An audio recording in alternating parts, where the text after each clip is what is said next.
Apakah disabilitas dapat menjelaskan perilaku seseorang yang melanggar batas moral dan hukum? Apa yang terjadi jika pelaku kekerasan atau pelecehan adalah seorang yang memiliki keterbatasan fisik dan kognitif? Di dunia yang penuh nuansa ini, kadang kita harus menggali lebih dalam untuk memahami faktor-faktor yang tak terlihat. Hari ini, kita akan membahas kasus yang menggugah pikiran, mengungkap dinamika antara pelaku dan korban, dan apa yang mungkin terjadi ketika kedua dunia ini bertabrakan. Bagaimana bisa seseorang penyandang disabilitas terlibat dalam tindak kriminal dan mengapa korban bisa terjebak dalam situasi yang merugikan? Mari kita cari jawabannya. Kasus ini melibatkan Agus, seorang penyandang disabilitas tunadaksa yang diduga melakukan pelecehan seksual terhadap korban. Jika kita pertama kali mendengar kata pelaku, seringkali kita langsung membayangkan orang yang kuat, agresif, dan berkuasa. Tapi bagaimana jika pelaku adalah seseorang dengan keterbatasan fisik dan kognitif? Apa itu berarti ia lebih rentan atau justru bisa memanipulasi dengan cara yang tak terduga? Mari kita telusuri lebih dalam. Agus seorang penyandang disabilitas tunadaksa, mungkin mengalami tantangan besar dalam hidupnya. Tapi, apakah disabilitasnya menjadi penyebab langsung dari tindakannya? Mungkin tidak begitu sederhana. Ada banyak faktor psikologis yang perlu dipahami. Teori Freud tentang perkembangan psikoseksual menyatakan bahwa tahapan-tahapan kehidupan masa kanak-kanak sangat mempengaruhi bagaimana seseorang berkembang secara seksual. Agus, yang mungkin tidak mendapatkan pendidikan seksual yang cukup atau terhambat dalam tahap ini, bisa jadi tidak memahami batasan-batasan dalam hubungan sosial dan seksual.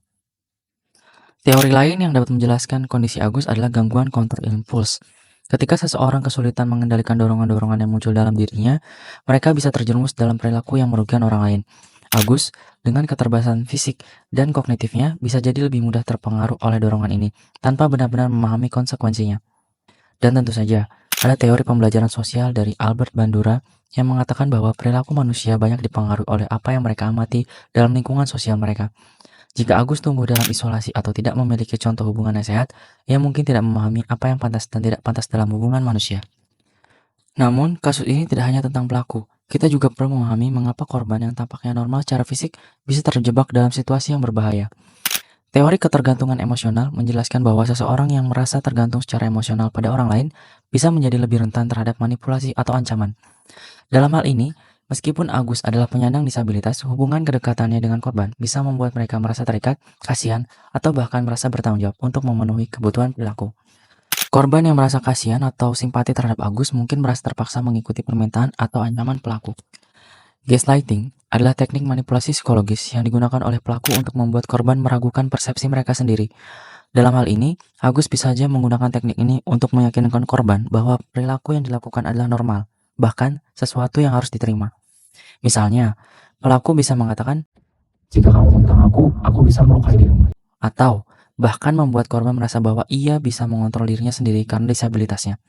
Ancaman semacam ini bisa membuat korban merasa terjebak bahkan jika mereka tahu bahwa tindakan itu salah. Teori sosialisasi juga menjelaskan bahwa kita sering bertindak sesuai dengan harapan sosial yang ada di sekitar kita. Dalam banyak masyarakat, penyandang disabilitas sering dipandang dengan rasa kasihan, dan ini bisa mempengaruhi bagaimana korban berinteraksi dengan pelaku. Korban tidak terbiasa berinteraksi dengan penyandang disabilitas, mungkin merasa tidak tahu bagaimana cara menetapkan batasan yang jelas. Mereka bisa merasa terjebak dalam norma sosial yang mengharuskan mereka untuk bersikap baik atau tidak melawan terhadap pelaku, meskipun perilakunya merugikan. Kasus ini menggambarkan betapa rumitnya interaksi antara pelaku dan korban, terutama ketika faktor psikologis yang kompleks seperti ketergantungan emosional, gaslighting, dan manipulasi kekuasaan ikut berperan. Meskipun Agus adalah penyandang disabilitas, dia masih bisa menggunakan strategi manipulatif untuk mendapatkan kontrol, sementara korban, meski tampak normal, bisa terjebak dalam jaringan emosional yang mempengaruhi keputusan mereka. Kesadaran tentang batasan pribadi, pentingnya pendidikan seksual, serta pengertian terhadap penyandang disabilitas adalah kunci untuk mencegah tragedi serupa di masa depan. Jika Anda merasa terinspirasi oleh pembahasan ini dan ingin tahu lebih banyak tentang bagaimana kita bisa bersama-sama mencegah kekerasan seksual dan membangun hubungan yang sehat, jangan lupa untuk like, share, dan subscribe. Ingat, perubahan dimulai dari pemahaman. Sampai jumpa di video berikutnya.